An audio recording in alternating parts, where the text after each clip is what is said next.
Hello and welcome to Mathematics with Simon. I'm Simon. Today we're going to cover the A-level mathematics topic of expanding brackets.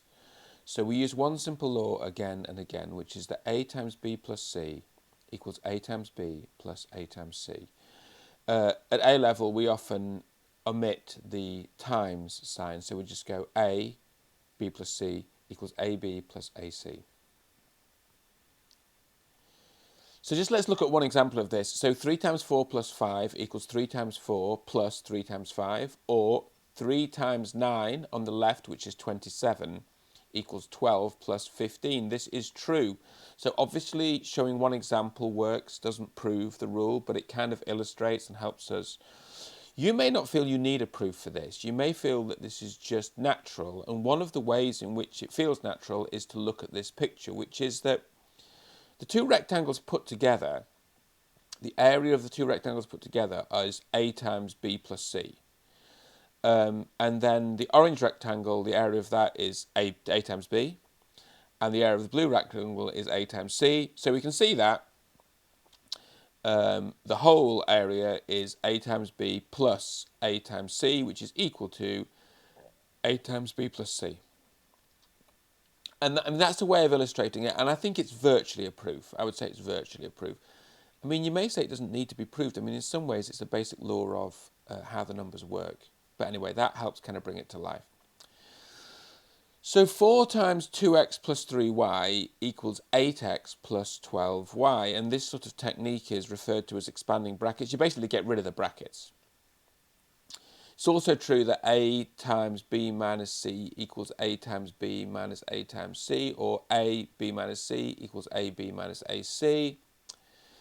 Here's another illustration. So the whole area is AB, and we can see that the orange box, which is A times B minus C, equals AB minus AC. I mean, it was probably worth making this point because, for instance, A times B divided by C is not the same as A times B divided by A times C. So it doesn't work for all symbols, but it works here and it works here. Okay, here's a slightly more complicated formula. A plus B times C plus D equals A times C plus A times D plus B times C plus B times D. Okay, we can prove this from the previous simple formula. So A plus B times C plus D equals A plus B times C plus A plus B times D. And then what we can do is multiply out the two brackets on the right-hand side, which gives us AC plus BC plus AD plus BD. To understand this, we've used the fact that A times B equals B times A, or AB equals BA. Strictly speaking, this law is called the commutativity of multiplication, although you don't need to know that for A-level. But it's just about the fact that when you're multiplying, the order in which you multiply doesn't matter. 3 times 4 equals 4 times 3, right? And here's an interesting way of understanding that rule visually. So understanding this rule visually. The whole rectangle is, the area of that rectangle is A plus B times C plus D. And as we can see, it's made up of 4 smaller rectangles whose area is AC, AD, BC, BD. So when we add those 4 together, we get the whole rectangle. We get the area of the whole rectangle. When we add those 4 areas together, we get the area of the whole rectangle. So let's just look at some interesting examples. X plus 3 times x plus 5 is x squared plus 3x plus 5x plus 15, which is x squared plus 8x plus 15. So what we're sort of doing here is factorising quadratics in reverse. Here's another example. 2x plus 5 times x minus 3 is 2x times x is 2x squared. 5 times x is 5x. Minus 3 times 2x is minus 6x, and plus 5 times minus 3 is minus 15. So this gives us 2x squared minus x minus 15, because plus 5x minus 6x is minus x. Am I going too quickly or too slowly? I never know. Let me know in the comments if you'd like me to go at a different speed.